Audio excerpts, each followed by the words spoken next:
TN74 beauty மக்கள் உங்கள் எல்லாருக்கும் வணக்கம். நான் இன்றைக்கி உங்களுக்கு எந்த ஊரை காட்ட போகிறேன்னா, கன்னியாகுமரி மாவட்டத்திலே ரொம்பவே அழகான ஒரு மீன்பிடி கிராமமான பள்ளம் அப்படிங்கிற ஒரு ஊரை தான் காட்ட போகிறேன்.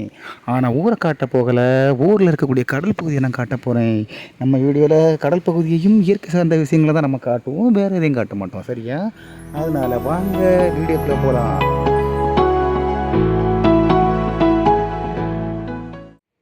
நான் போடுற வீடியோவை தொடர்ந்து பார்த்து ரசிச்சுக்கிட்டு இருக்கக்கூடிய எல்லா நண்பர்களுக்கும் ரொம்ப ரொம்ப நன்றி.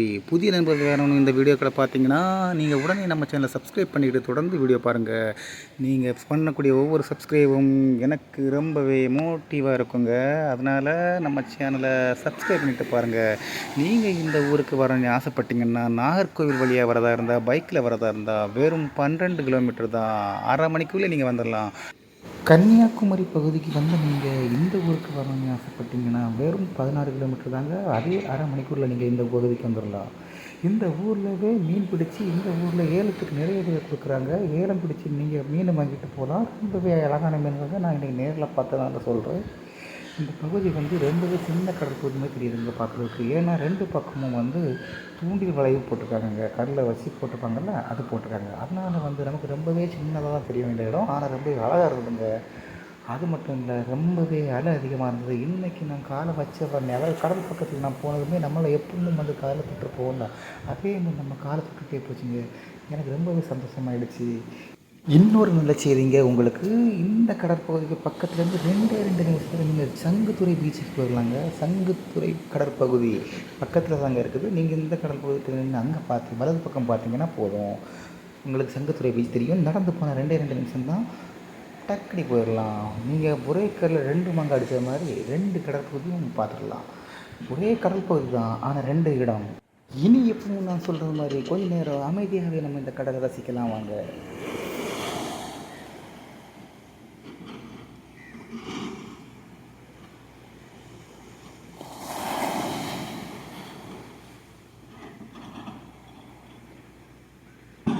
நண்பர்களே, நான் முன்னமே சொல்லியிருப்பேன், வலது பக்கம் திரும்பினா சங்குத்துறை பீச்சை நீங்கள் பார்க்கலாம் அப்படின்னு. இப்போ நீங்கள் பார்க்கலாம் வீடியோவில் சங்குத்துறை பீச்சோட காட்சியை.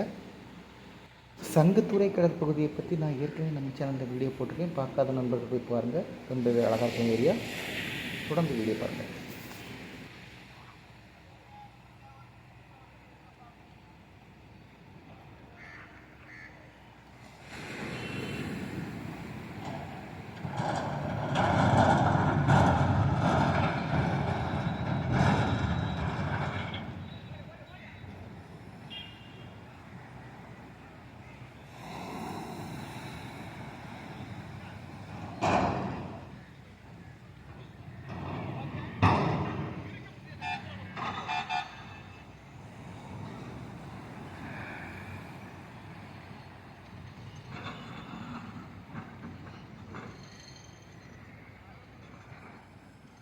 இப்போ நீங்கள் பார்க்குறது நம்ம மீனவ உறவுகள் வந்து கடலுக்கு போயிட்டு மீன் பிடிச்சிட்டு கரைக்கு திரும்புகிற காட்சி தான் நீங்கள் பார்க்குறீங்க.